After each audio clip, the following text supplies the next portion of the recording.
And we know the Chinese state has been doing all kinds of things with e-governance and with monitoring internet discussions and so on, precisely to get information on what people think or what some people who might create a stink might think and so forth. And so I wonder, you know, in the Indian case, as an outsider, one would assume that elections might play a little bit of this role, but nobody's really mentioned that.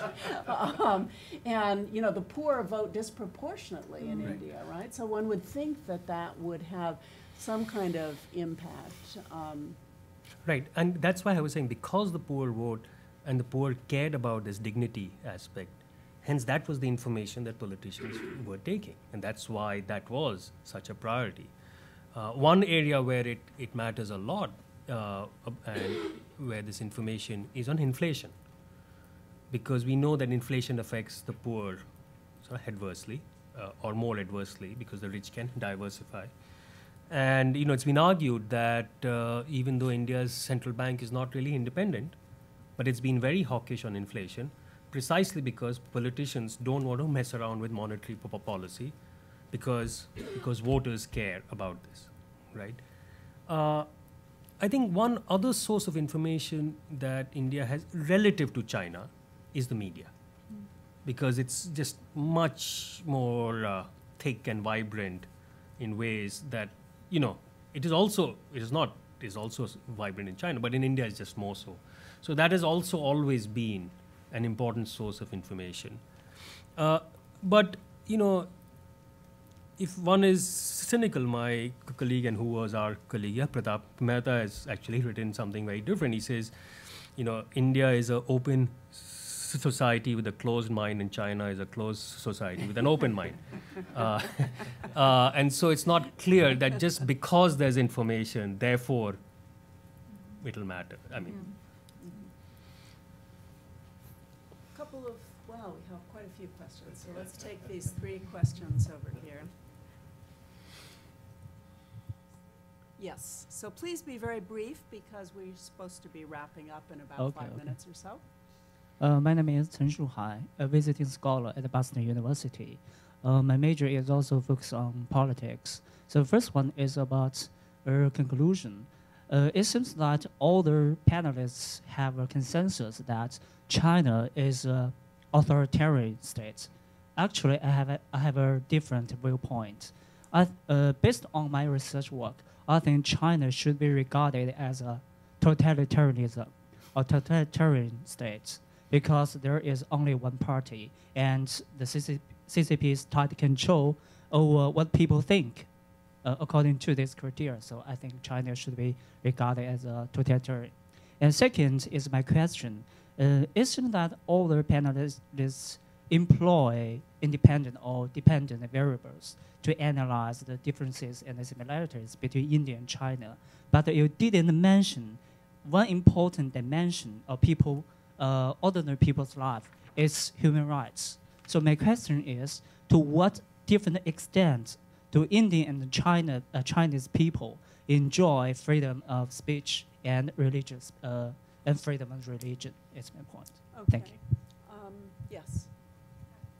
Hi, my name is Emily. I'm a graduate student in government here at Harvard, and I'm really interested in this, in sort of the relationship, the long-term effects between long-term effects of private governance initiatives and on specifically state provision of public goods or governance in general. The question being, and a lot of panelists in this panel and the panel before spoke about, in some sense, citizens having an exit option. If the government has low state capacity, can they get what they need from private actors, whether that's private sector actors or civil society actors? And so I'm very interested in this question. But I'm also wondering if it's as straightforward as a lot of people have been suggesting to divide public and private actors into this sort of neat binary.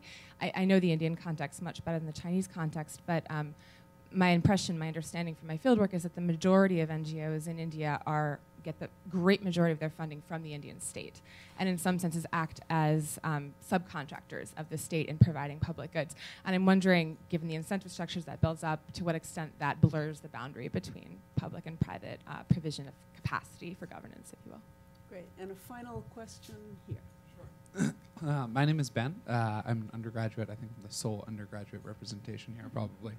But my question is about Hegel. Going off of this assumption of a weak society and a strong state in China, and a strong society and a weak state in India, it seems that a lot of the discussion today has sort of challenged that assumption and said, that in Chinese society we see people rioting, which is sort of an example of a strong society. The Indian state has shown some surprising capacities. So sort of going off of the idea that democracies are good at advertising their weaknesses and autocracies their strengths, I was wondering your opinion on how this narrative has sort of been shaped by the media and these assumptions that we come in with. Thank you. Okay, who would like to start off here? Devesh?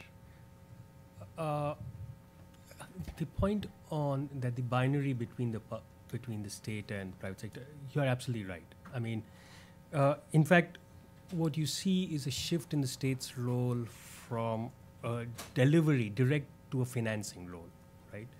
But that sort of speaks to the point I was making is under what conditions are these complementary? And this is a very nice complementary thing. The state recognizes its weaknesses in actually delivering because it cannot discipline its own employees.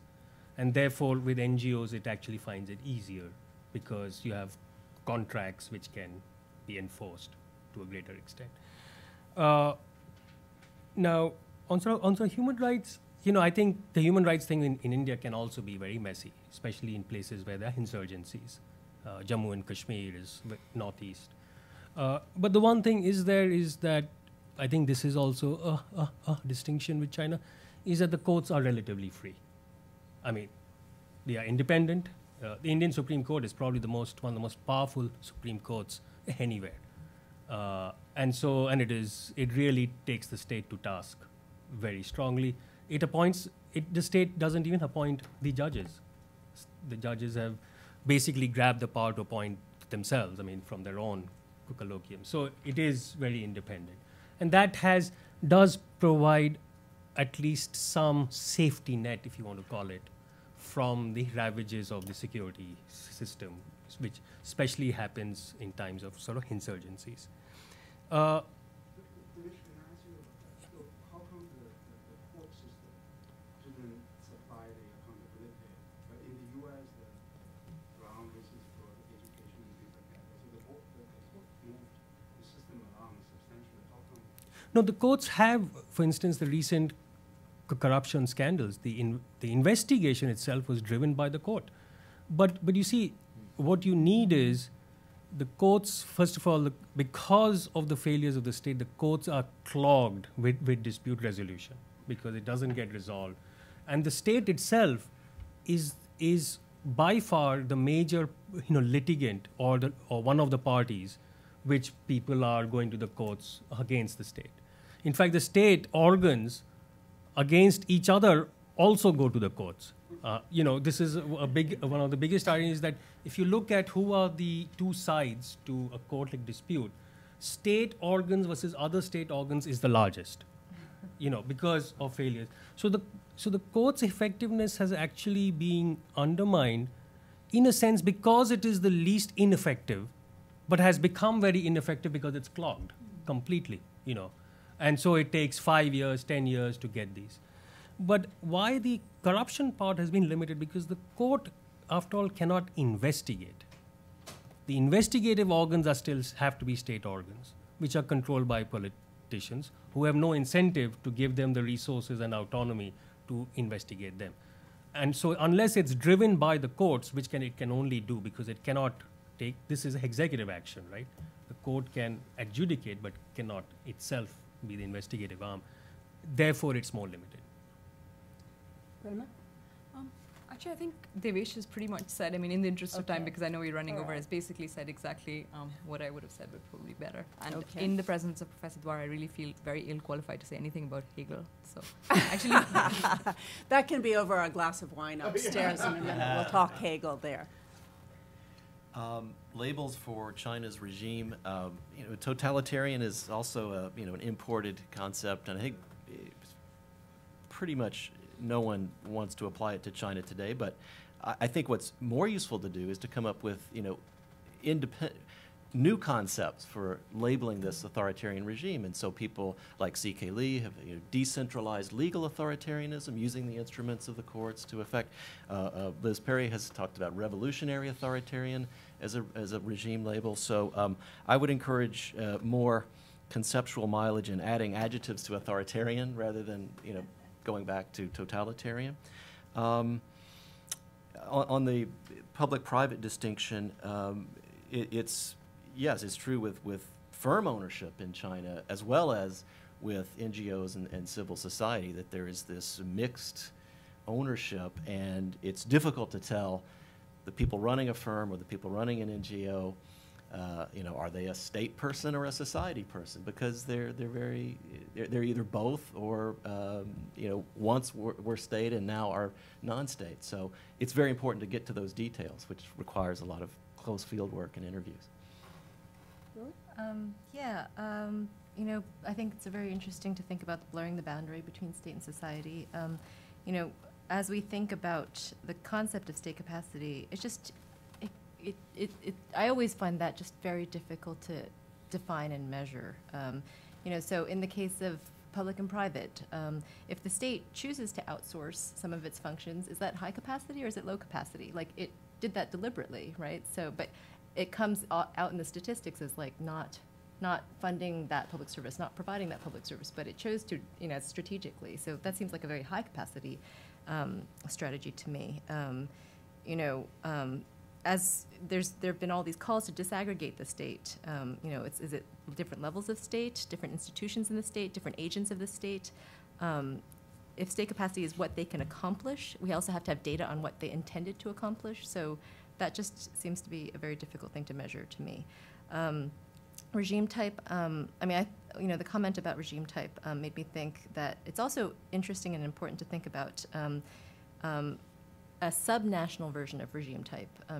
So if we are comparing subnational units, there can be very authoritarian subnational units in a democratic system. And so thinking about that is also very interesting and important.